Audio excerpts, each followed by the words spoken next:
It's the oldest land dispute in history. For centuries, Jews and Arabs have claimed rightful ownership of the land of Israel. But whose land is it? The 700 Club presents a 3-day event to explore the legal, the historical, and the political arguments of both sides. Whose land is it? Continuing Wednesday, only on the 700 Club.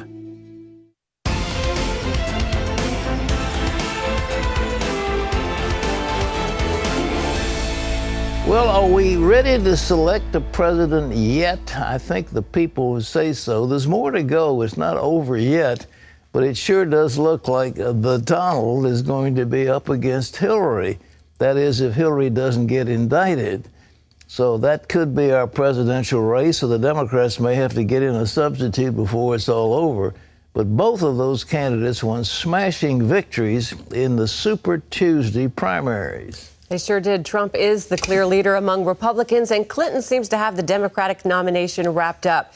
But their rivals say they're not giving up. George Thomas has the story. One thing is clear from Tuesday's primary results. Republicans are fired up, and they can thank billionaire businessman Donald Trump. This has been an amazing evening. Voter turnout in Virginia, Georgia, Texas, Alabama, and Oklahoma shattered previously held records in 2000 and 2008. While Democrats struggled to get out the vote on Tuesday, Republican enthusiasm is at an all-time high. Regardless of the difference in enthusiasm between the two parties, Tuesday's primary results had the Democratic and Republican frontrunners racking up huge gains in the march to their party's nomination. The stakes in this election have never been higher, and the rhetoric we're hearing on the other side has never been lower. Both Hillary Clinton and Donald Trump each won 7 states. I am a unifier. Once we get all of this finished, I'm going to go after one person. That's Hillary Clinton. But Trump's GOP rivals aren't giving up just yet. Ted Cruz won his home state of Texas and added Oklahoma and Alaska. Tuesday night, he asked fellow GOP rivals to step aside and get behind his campaign to stop Trump. So long as the field remains divided, Donald Trump's path to the nomination remains more likely. And that would be a disaster for Republicans. Senator Marco Rubio captured his first victory in the contest, winning the Minnesota caucuses. I will campaign as long as it takes and wherever it takes to ensure that I am the next president of the United States. And now Republicans are looking to the upcoming primaries in Michigan, Ohio, and Florida as Trump tries to build on his lead and his rivals hope to start catching up. George Thomas, CBN News. You know, I listened to Marco, and it's like he's delusional. I just don't know. These guys, it's so easy when you're in the middle of all that and you're surrounded by partisans who are shouting, "Go for it, Marco," to step back and say, "Hey, I'm losing it." But this business about, my leading opponent is a con man, to keep saying that over and over and over again. I mean, it just doesn't sound presidential to me. But what role did evangelicals play in this? It's amazing how many evangelicals went for Trump. And our CBN News political correspondent David Brody is going to tell us his take on it. David, you've been out there with these candidates, and why are evangelicals going for Trump? Well, I think there was a movie called It's Complicated, and I think that pretty much sums it up. But to get into the numbers, look, let's start with the exit polls from Tuesday, Pat. If you go to Tennessee, Georgia, Alabama, the Deep South, Trump is winning evangelicals by about 15, 20 points. And if you look specifically at the numbers, he's winning with evangelicals that make either $75,000 or less. They are either high school educated or have some college. And then when it gets to be college educated and making over $100,000, Ted Cruz does much better. Trump still wins those evangelicals, but Cruz is much closer. And so it's fascinating to watch the numbers. I think terrorism is a big aspect of all of this. Donald Trump talks tough. Bomb the oil fields. We're going to take it to ISIS. And look, ISIS is in your face and Donald Trump is in your face. And I think evangelicals, that resonates with evangelicals, plenty of evangelicals. They like his political incorrectness. They think he's a fighter. He talks about fighting for Christianity. No one's quite sure exactly what that means. I guess we would find out if he ever did become president. But they trust him. They trust him at his word, which is fascinating that this is actually happening, but it is. And I don't quite see how the Trump train gets slowed down unless somehow, some way, Rubio or Cruz or someone gets out of the mix. But even then, I think this Trump train may be leaving the station, Pat. I listened to Marco Rubio on a couple of, they taped him and it was rerun, and I'm thinking, this guy's living in fantasy land. What do you think's going on in his mind? Well, his campaign figures, the only way to stop Trump is to become Donald Trump. And that's what he's doing. He is, in essence, and they'll admit it, he's going into the gutter with Trump. He's trying to out-Trump Trump. And look, the reality is you can't out-Trump Trump. There's no way. Donald Trump feels very comfortable doing some of what he has to do to win during the primary season. But the problem for Marco Rubio is that this is not who Marco Rubio is. He's a young, energetic guy who talks about enthusiasm and brightness for America and the better day ahead. And then he decides to basically call out Donald Trump's spray tan and talk about body part. I mean, the whole thing is just not Marco Rubio. And so ultimately, voters are looking for authenticity. And the problem for Rubio is that he's not really being authentically who he is. And I think that's a big problem, especially in politics. The campaign feels he has to do this politically to win, but is it worth winning an election to lose some of who you are at your core? That's very well said. Well, Cruz did what he expected. He won his state, and he had won statewide offices in Texas before, and he won convincingly. And he also won Oklahoma, and it looks like he got Alaska as well. What do you think about his chances? Well, he's got a puncher's chance. I don't think there's any question about it. Look, I think what he's been trying to do all along is to do this idea that Donald Trump will be this implosion candidate at some point, that he will somehow mess up, and it never has happened. And so that's been a problem for Ted Cruz. So Ted Cruz is going to continue to point out the differences and see what happens. He's thrown the kitchen sink at Donald Trump. It hasn't worked so far. It's been very hard. Part of the problem here, Pat, if we can talk frankly about this, why not? We're on television, it's live. But here's the thing, with the narrative as it relates to Ted Cruz, it has gone south on him ever since Iowa. He got labeled with the dirty tricks out of Iowa, and then Marco Rubio and Donald Trump piled on with the liar and phony label. And look what happened to his numbers in South Carolina. He tanked with evangelicals, even though he won evangelicals in Iowa a few weeks before that. And so the narrative started to stick. And look at Super Tuesday yesterday. What happened? He didn't win in Tennessee, Arkansas, Georgia, Tennessee, all of these places where he was supposed to win. So it's a problem. Evangelicals are questioning whether or not Ted Cruz is the guy. And I think that's a problem for him. And let's also be honest here, Pat. Trump is an outsider who speaks like an outsider. Ted Cruz, on the other hand, is trying to be an outsider, but he speaks kind of like an insider, and it doesn't quite match. Well, David, I don't know what's going to happen. I mean, if Rubio loses in Florida, if Kasich loses in Ohio, you wonder what's going to happen. But it seemed like when Donald Trump was here talking to me, that the path was open before him. And if he talked about, running the table, he pretty much ran it yesterday, and he's going to keep on winning, it looks like. I don't see anything to stop him, do you? No, I don't think so. They have to hope that there's an implosion moment for Donald Trump. They thought it was coming. It hasn't come yet.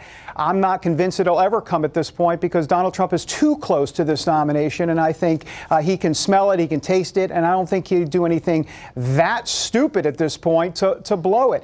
And look, it all comes down to this for Rubio. It's Florida or bust. He goes home on March 16th, the day after the March 15th Florida primary, if he does not win his home state.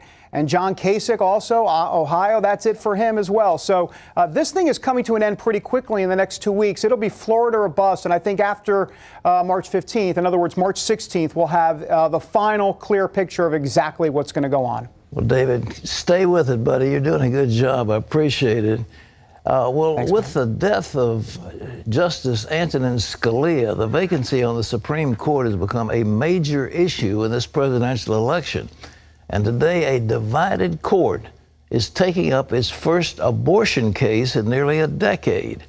Now, this deals with whether a state can enforce safety standards at abortion clinics. The issue is, can they make doctors at abortion clinics have admitting privileges at another hospital? Heather Sells had that story. Pro-lifers and abortion supporters agree. The Supreme Court's decision could influence abortion laws across the country for years to come. The court is hearing a case on a Texas statute that requires abortion doctors to be able to admit patients to a local hospital. It also requires that abortion clinics meet the same safety standards that ambulatory surgical centers use. A hallway has to be large enough to have an ER gurney come down the hallway if there is a complication. That makes sense. That protects the health and safety of a woman. What the Texas law case is asking the court to decide is this: how important is health and safety? And do the states have the right to set medical standards for abortions? Abortion supporters say the Texas law threatens access and is merely an excuse to shut down clinics. They note half the state's abortion clinics have closed their doors since the bill passed in 2013. But pro-lifers reject that argument. The law, of course, doesn't close any clinics. It sets standards that clinics are choosing not to comply with. It's really an interesting and troubling situation in our country where veterinary clinics and manicurists and tanning salons are more regulated than abortion clinics, which involves an invasive surgical procedure for women. No one really knows why so many abortion clinics in Texas and across the country are closing. It could be a declining abortion rate, but that's impossible to verify since the federal government does not require clinics to report their numbers. What pro-lifers do know, Planned Parenthood is making money. Its 2014 excess revenue, $127 million. They could comply with these regulations in Texas. They just don't want to spend the money. What's also clear, safety has been an issue for Texas abortion clinics. Planned Parenthood admits to at least 200 post-abortion hospitalizations every year there. And the state health department has cited 4 clinics in recent years. The violations include improper sterilization procedures, expired equipment, and expired CPR training. Heather Sells, CBN News. Brilliant. Ladies and gentlemen, I just cannot understand how somebody can say they're pro-women.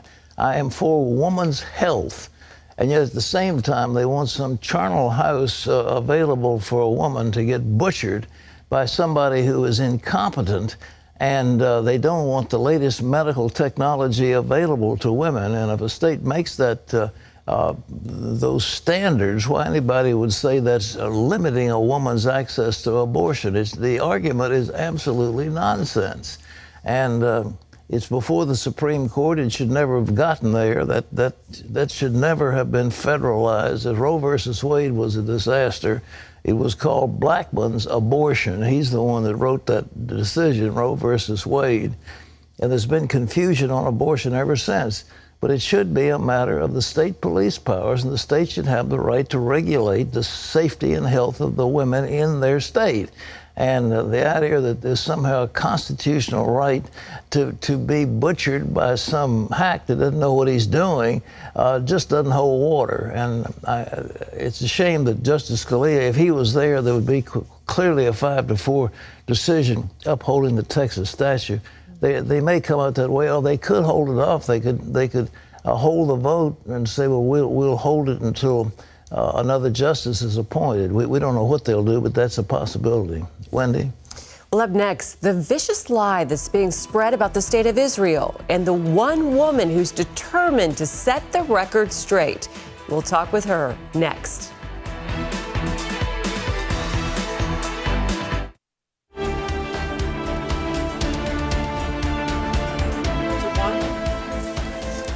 Well, in the late 20th century, an international boycott movement helped finally end South Africa's apartheid system. Today, Palestinians in the Middle East are gaining traction with a similar boycott campaign against the state of Israel, even calling Israel an apartheid state. But is that a fair comparison? Many South Africans say no way. Take a look.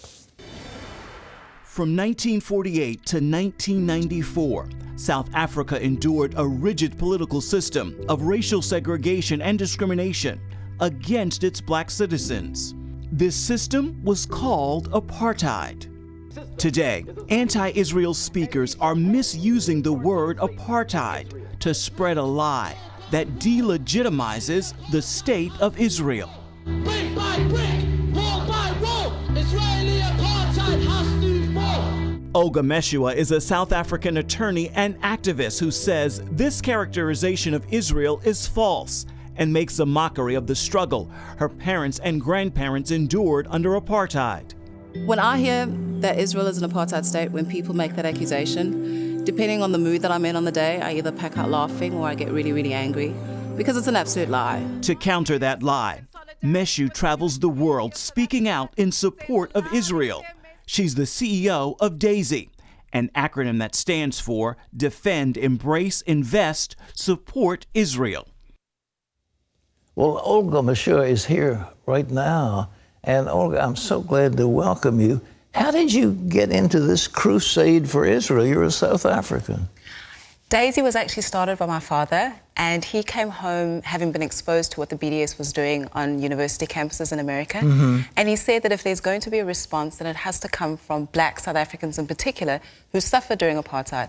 We've got a responsibility to be ambassadors for truth. And he said, okay, girl, the Meshuas have got to do something about it. Come on. Good for you. So you have become a crusader. All right, they're saying that Israel is an apartheid state. You lived under apartheid. I was there myself, witnessed apartheid, what it was. What's the difference? Israel is not an apartheid state, is it? Absolutely not, sir. The laws of apartheid were absolutely horrible. By law, we were segregated. Black and white people couldn't be together. Our educational systems were not the same. We were deliberately educated so that we could be dumb and not arise above certain standards. We couldn't be, for example, in the legislature. We couldn't vote. We pretty much were treated like second-class citizens. But you go to Israel, you have Arabs and Jews in the Knesset. You have people being able to go to the same hospitals irrespective of either the color of their skin or their ethnicity. So it's an absolute lie. And in fact, when people compare Israel, the most democratic state in the Middle East, to what we suffered, what my parents in particular suffered and the generations before me, it actually trivializes what they went through. And so we have a responsibility to let the world know that a people that just want to see the destruction of Israel can't take our history and repackage it just because they want to see another nation's demise. So they have hijacked your history and moved it to Israel. Well, how pervasive is this divestiture movement here in the United States? It's taken hold on many campuses, hasn't it? It has, unfortunately, and I think the reason for it, including in my country, is because even though it's been 22 years after democracy, apartheid is still raw. So when you say apartheid, and when you say that there's a nation in the world that's experiencing that, people don't want to see the same suffering that South Africa had. And so they latch onto this particular movement, not understanding out of ignorance that it's an absolute lie and that it's baseless. And so those of us that know the truth have a responsibility to educate and say, guys, actually, it's not the case, and you're actually being misled. Are you winning in your arguments? I believe so, absolutely. What we found is as we start to engage with people and present them with the facts to say, this is what apartheid was, this is what Israel is doing. She's not perfect, but show me any nation in the world that is. This is how Israel has got an integrated society and some of the contributions that she makes not only to her own people, but across the world. People have started to ask questions, and I really do believe that as soon as people are prepared to ask questions and find out the truth for themselves, that we pretty much have started to win the battle. Do you receive a hearing on college campuses? Are you shouted down? People try to boycott your meetings, or are you open? Are they open to listen to what you have to say? So Daisy's still quite new. We're about 2 years old, and our experiences so far on campuses is, depending on which campus you are, we do get shouted down at because people don't want to hear the truth, and because their argument is baseless, one can very quickly dispose of lies with truth, and when they realize that they've got nothing to come against you with, then they start to attack you personally. So depending on where we are, people listen, but otherwise, I'm not one to back down easily, so I'm always up for a good fight. Well, you've been to Israel. How many times have you been there? I've been three times. 3 times. Well, it is a free society, but I'm sure that they have to have a law and order. They can't just allow gangs to run wild. But absolutely, Dr. Robinson. I mean, show me any nation in this world, including in my own country, we have got problems with crime in some of our areas, and there's actually places where they want to see your identity and know who you are. But when we see, for example, the requirement for people having to show their papers when they move, for example, from the West Bank into Israel, I had to show my papers when I came into America because I'm not American, and they wanted to see the fact that I had permission to be here. The same thing's happening in Israel. So why is she then being labeled as some nation that stands apart and just treats people unjustly when she's not? The double standards that are being applied to her are unfair. Well, I'm sure the Israelis appreciate somebody as articulate and charming as you are. You have a law degree. You are an attorney? I am, yes, sir. Yeah. I studied law in South Africa, and I practiced for 7.5 years. I don't practice full-time anymore. I do some part-time law. But yes, I am an attorney by profession. Well, I'm so glad to see you, and thank you for the work you're doing. I know the Israelis are grateful for you. It's a blessing to be able to do that, and to be able to be on the side of God's people. We've got to stand up for truth. I totally agree. Well, we'll be back with more. Wendy, what do you have? Fantastic interview. Thanks, Pat. Well, coming up, a look at the Jewish claims to the land of Israel. Just scratch the surface and you find a rich Jewish culture and history of more than 3,500 years, ever since King David built Jerusalem. The real story behind the oldest land dispute in history after this.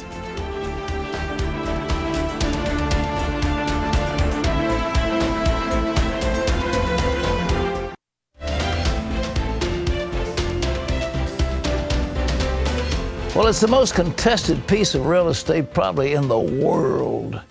In 1967, there was a war. It was started actually by the provocation of Nasser, President Nasser of Egypt. But Israel, in that war, captured what is called the West Bank. They call it Judea and Samaria. And UN Secretary General Kofi Annan referred to Israel's presence there as a, quote, illegal occupation. And Secretaries of State John Kerry and Hillary Clinton both called it, quote, illegitimate. But today, many world leaders still refer to the West Bank as occupied territory. But are those terms historically correct? We had our staff go back and take a look, and Gordon is the host of this particular segment to show you the historic basis of the claim to Judea and Samaria. It's the oldest land dispute in history. For centuries, Jews and Arabs have both claimed to be the rightful owners of the land of Israel. Jewish claims to the land are based on 4 main arguments. The first is God's promise to Abraham.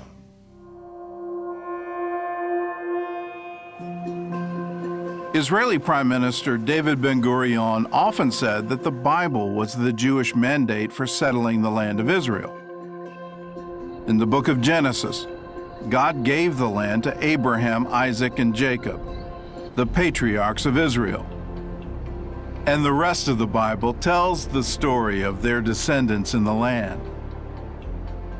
Moses led the Jews back to Israel after their exile in Egypt.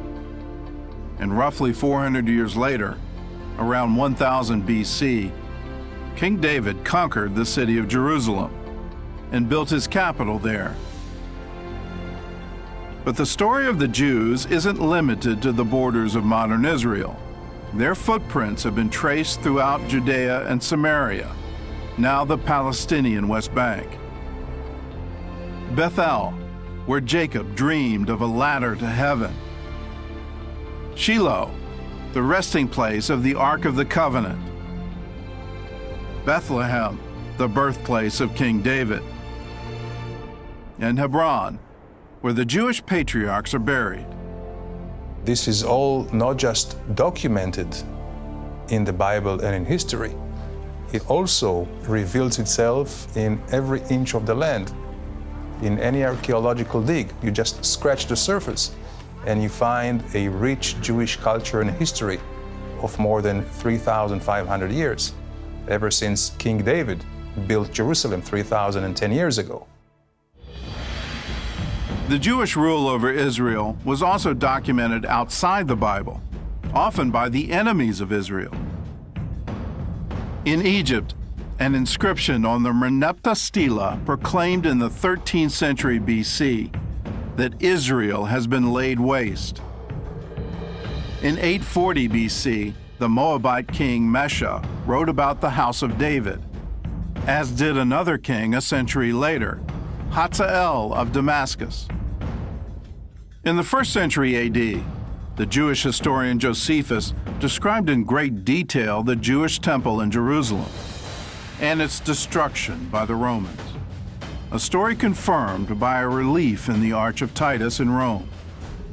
Every day, archaeology yields more evidence of ancient Jewish culture dating back thousands of years. And in the 20th century, that historical connection has been recognized several times by international law.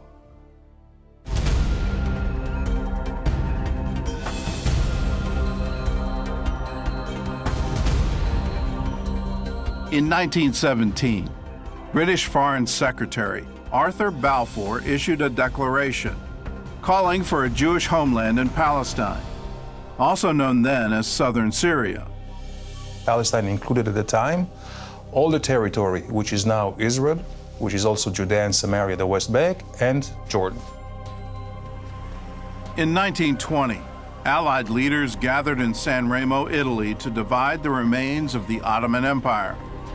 They created the San Remo Resolution, which incorporated the Balfour Declaration. The resolution was signed by the members of the League of Nations, and the British were put in charge of Palestine. That meant they were legally bound to help the Jewish people build a state there.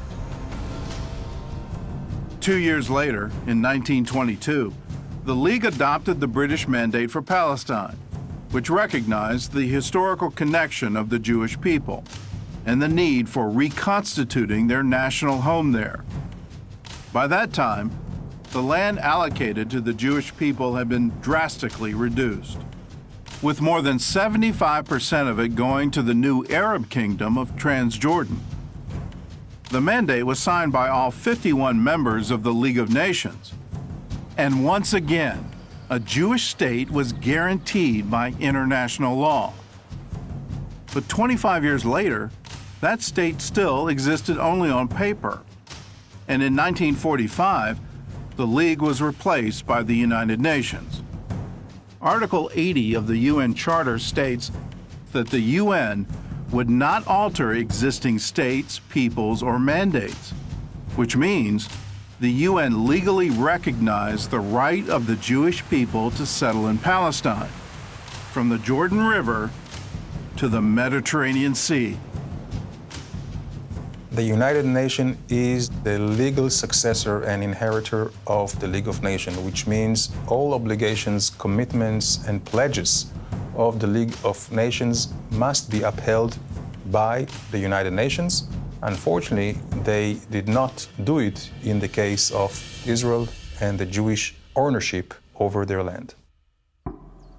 In November 1947, the land intended for the Jews was divided once again.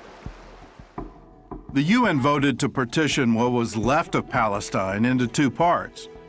56% would be a Jewish state, with 43% going to an Arab state to be annexed to Jordan. Once again, a Jewish state was mandated by international law. Israel declared its independence in 1948. And a year later, the new state was admitted to the United Nations. But despite numerous legal endorsements, Israel's borders would still be disputed for decades to come as Arab leaders incited violence against Israel. The Mufti Hajj Amin al-Husseini say, what they, the United Nations, write with ink, we destroyed by blood.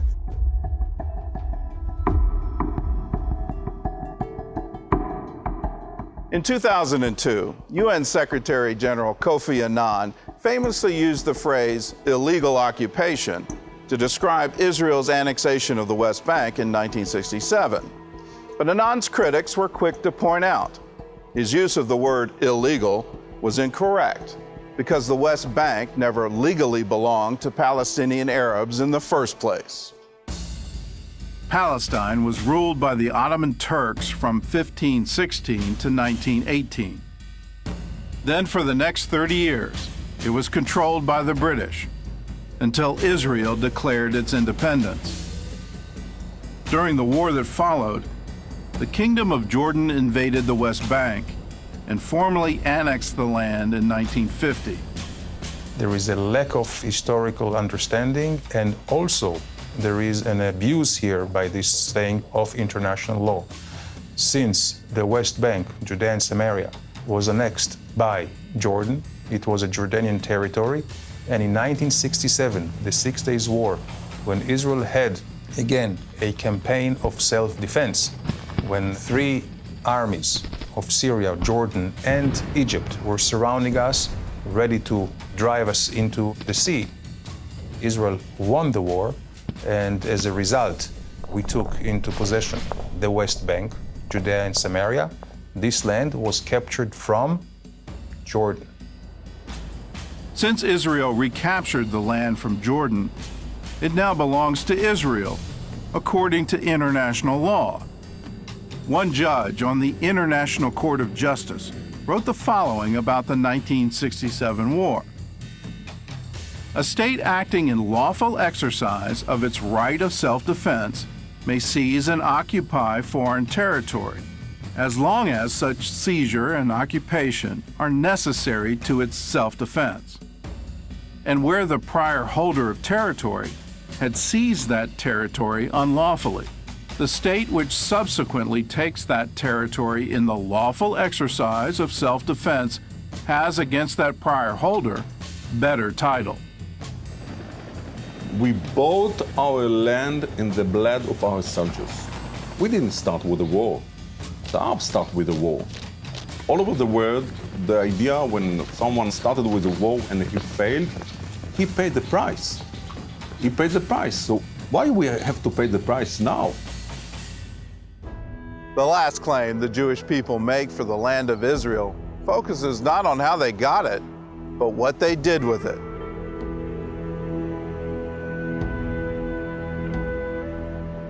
Today, Israel's population is well over 8 million. But in 1850, only 350,000 people lived in Israel and the West Bank.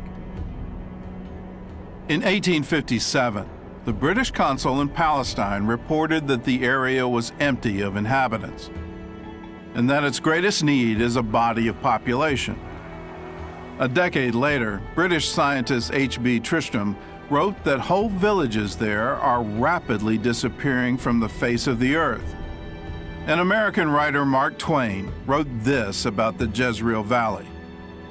There is not a solitary village for 30 miles in either direction. There are 2 or 3 small clusters of Bedouin tents, but not a single permanent habitation. Today, many Palestinian Arabs claim that the Jews stole Arab land, evicted the owners, and left thousands of Arab farmers homeless. But is that the real story? Let's take a look. As early as the 1850s, Jewish people started buying land in Palestine, but their choices were limited by Arab sellers. The Arabs settled mainly in mountainous areas, and they did not offer those lands for sale. The Arabs wanted to sell land in places where they did not live, in places which they had left in the past. Records show that most of the land purchased by the Jews belonged to a small group of wealthy Muslim families, most of whom didn't even live in Palestine. The Arabs were from many walks of life. Effendis who lived in Beirut and in Damascus, as well as locals. Also people who lived in the rural villages. All of them were willing to sell their land. There was always more land available than the demand for them. From the beginning, the Jewish policy was clear. No Arabs were to be removed from their land against their will. In 1920, Zionist labor leader David Ben-Gurion announced that under no circumstances must we touch land belonging to fellahin or work by them. Only if a fellah leaves his place of settlement should we offer to buy his land at an appropriate price. The Jewish National Fund bought the lands legally in order to fully secure the ownership of these lands. The Arabs were not evicted from the lands. They received compensation and the full process for the lands. That compensation was documented by the British Peel Commission in 1937. The group had been sent to Palestine to investigate clashes between Arabs and Jews. Their report shows that of the 664 Arab workers dispossessed by land sales, 347 were resettled by the British government for free. The rest refused help and found employment elsewhere. Not only did the Jews buy the land legally, they also paid 10 times the normal rate. In 1944, the going rate for rich, fertile soil in Iowa was $110 an acre, while in Palestine, Jews were paying more than $1,000 an acre for arid, rocky land. They say they are crazy. They buy this land. It's dirty land. It's no good land.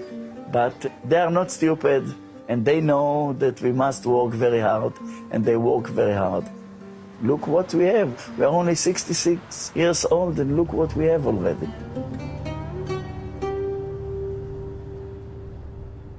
In the 19th century, life was hard under Ottoman rule for Arab workers in Palestine. Many had lost their farms to heavy Turkish taxes or Bedouin raiders. There were no schools, no electricity, and little sanitation. The average life expectancy for an Arab male in Palestine was 30. With the arrival of the Jewish settlers, all of that started to change. With hard work, they turned swamps into vineyards, farms, and citrus groves. They introduced electricity to Palestine and improved the sanitation.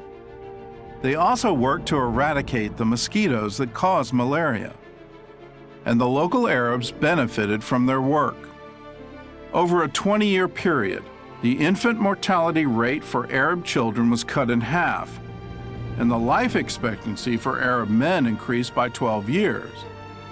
The Jewish landowners hired many of them to help work the land and paid them better than their Arab employers. First of all, following the purchase of land, the Arab population had income. With the help of this money, they could improve their living, and the Arab society could raise their standard of living. So because of Jewish purchase of lands, the economic and social conditions of the Arab society were better. Arabs from neighboring countries flocked to Palestine to take advantage of the higher standard of living. From 1922 to 1947, the total Arab population in Palestine more than doubled. In the city of Haifa, the number of Arabs increased by 290%. In Jerusalem, 131%, and in Jaffa, 158%. In 1939, Jewish scholar Martin Buber described the cooperation between Arabs and Jews in a letter to Mahatma Gandhi.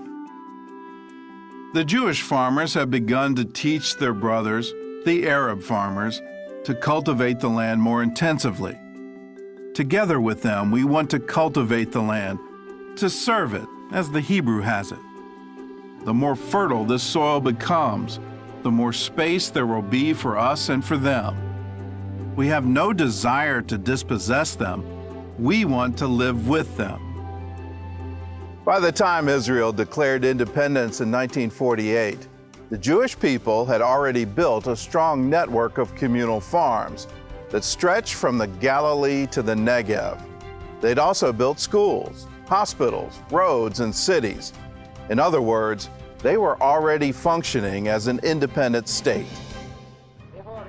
When Ben-Gurion declared the foundation of the State of Israel in 1948, he already had a base, a territorial foundation of lands and settlements, a large number of settlements spread throughout Israel, settlements built on lands purchased by the Jewish people.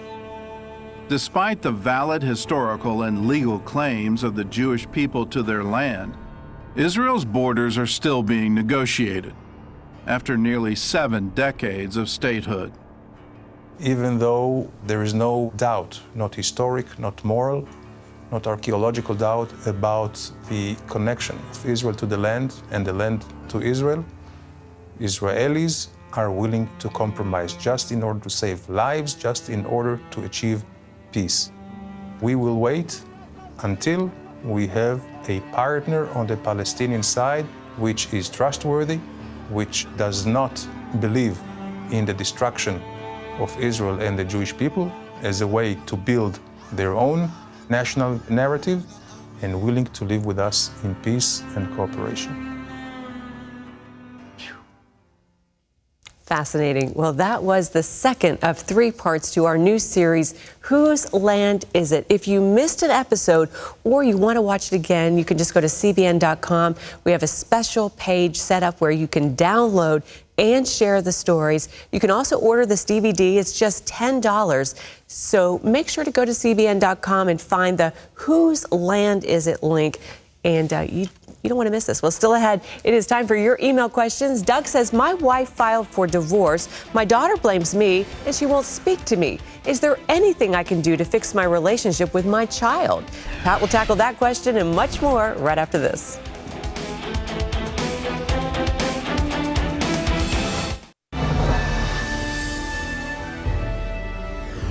Welcome back to the 700 Club. South Dakota's governor has vetoed the state's transgender bathroom bill. Governor Dennis Daugaard rejected the bill, saying it, quote, does not address any pressing issue. The measure would have required students who identify as transgender to use bathrooms and locker rooms that match their gender at birth. The governor says signing the bill would create costly liability issues for schools and the state. North Carolina and Texas have approved transgender bathroom bills. ISIS is, quote, spreading like cancer among the refugees from Syria and other countries who have fled to Europe. That is the word from a top NATO commander, U.S. Air Force General Philip Breedlove. He told the Senate Armed Services Committee Tuesday ISIS fighters are hiding among the refugees. And he said he takes ISIS at its word that they intend to attack the West, including the U.S., and they'll continue to take the opportunity to hide among the refugees. Remember, you can always get the latest from CBN News by going to our website at cbnnews.com. Pat and Wendy are back with more of the 700 Club. It's coming up right after this.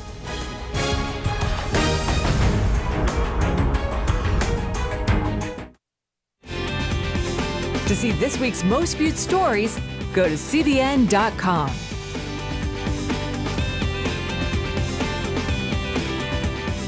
When Sahitha was born with a cleft lip, neighbors told her parents that their daughter was cursed. Her mother and father not only worried about their baby's future, they also feared she might die. Sahitha was born with a cleft lip. Her parents knew it would devastate her entire life. I was sad and scared. When I tried to breastfeed her, she choked and cried. And when I fed her with a bottle, the milk often came out of her nose. I was worried about her future. Would she be able to go to school? Would she ever get married? No one was willing to help them in their small village in southern India. Many thought it was a generational curse. When people saw her, they used to say, "Who knows what sin your forefathers might have committed?" to make your daughter be born like this? Sahitha's father couldn't pay for a cleft lip operation. He's a barber, but he didn't make enough money to even run a shop. He spent most of his time going door to door looking for customers. Then CBN found out about Sahitha when she was 2.5 months old. We immediately gave her a free cleft lip surgery. 3 weeks after the operation, we visited the family. We are so happy that she can easily drink milk, and she looks so beautiful. We no longer are worried about her speech, education, or even marriage. CBN also wanted to help Sahitha's father provide a better life for his wife and daughters. So we gave him a barbershop. All new equipment and supplies were included. Now he'll get a lot more business since his customers will come to him. I will make sure that my daughters get good food, clothes, and education. And I will take them to doctors when they get sick. We are indebted to you. You gave my daughter the surgery she desperately needed, and you gave me a shop for my livelihood. Thank you so much. Well, if you're a CBN partner, then you're responsible for Sahitha's beautiful smile today. You know, we can't do it without you. If you'd like to join the 700 Club, the number's right there on your screen, or you can log on to CBN.com and just say, yes, I want to be a part of what God is doing around the world and help people all over. Well, we have something for you when you call. It's called Heaven. This is Pat's new teaching. It's incredible. It's what God has prepared for those who love Him. This is our free gift when you give us a call right now.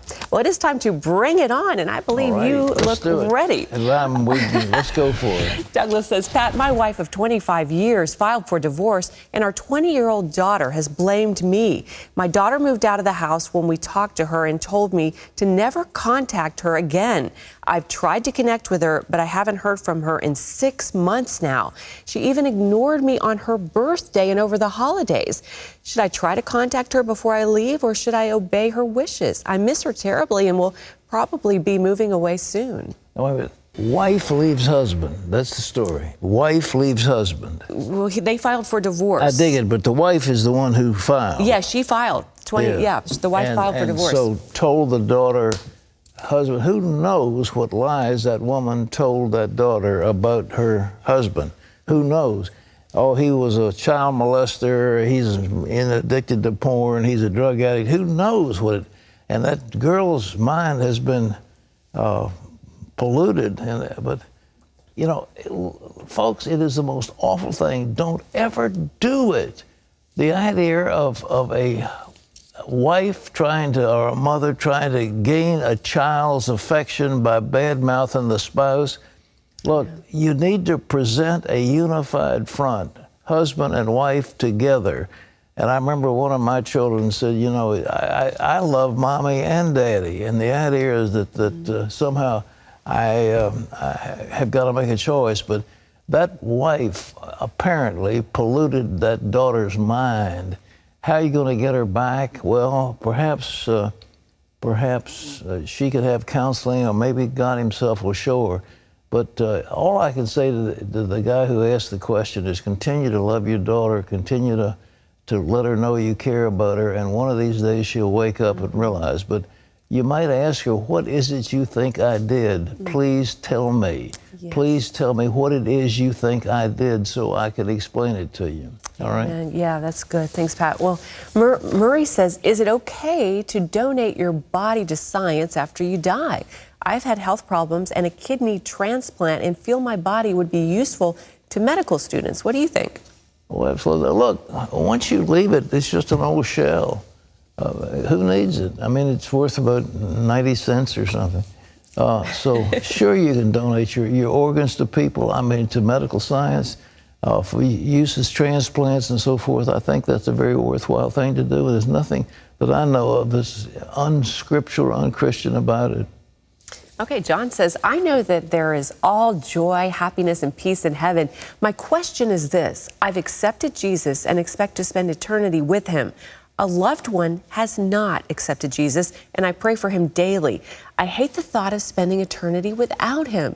Does God wipe away our memory of loved ones who do do not make it to heaven? If not, I would be eternally sad. Is there any biblical reference? You think the story has to do with the rich man and Lazarus, was carried by the angels to Abraham's bosom, and he talked about, the relatives of the rich man. The rich man said, I've got some brothers and sisters back home, so forth. So there was a consciousness of the people back in this life. But Abraham said, there's a great gulf between us. You can't go over there, and they can't come over to you. But you ask, what'll happen is, you be in the presence of God. His love is going to be so overwhelming. It'll be like an explosion of atomic energy. It'll be so fantastic. And all the little things that were here on earth, the little joys, the little hurts, the little this, that, and the others, all will fade away in light of his glory and grace. And I remember there was a song, turn your eyes on Jesus, look full in his wonderful face, and the things of earth will become strangely dim in the light of his glory and grace. When you get to heaven, you don't have to worry about the fact that you've left somebody behind. It'll be, all the sorrow will be eclipsed in the glory of the Lord. Well, we leave you with today's Power Minute from Psalm 84. For Jehovah God is our light and our protector. He gives us grace and glory. No good thing will he withhold from those who walk along his paths. Well, for Wendy and all of us, this is Pat Robertson. Thank you so much for being with us. And Lord willing, we'll be with you at the same time tomorrow. So be sure to tune in for the 700 Club. Bye-bye.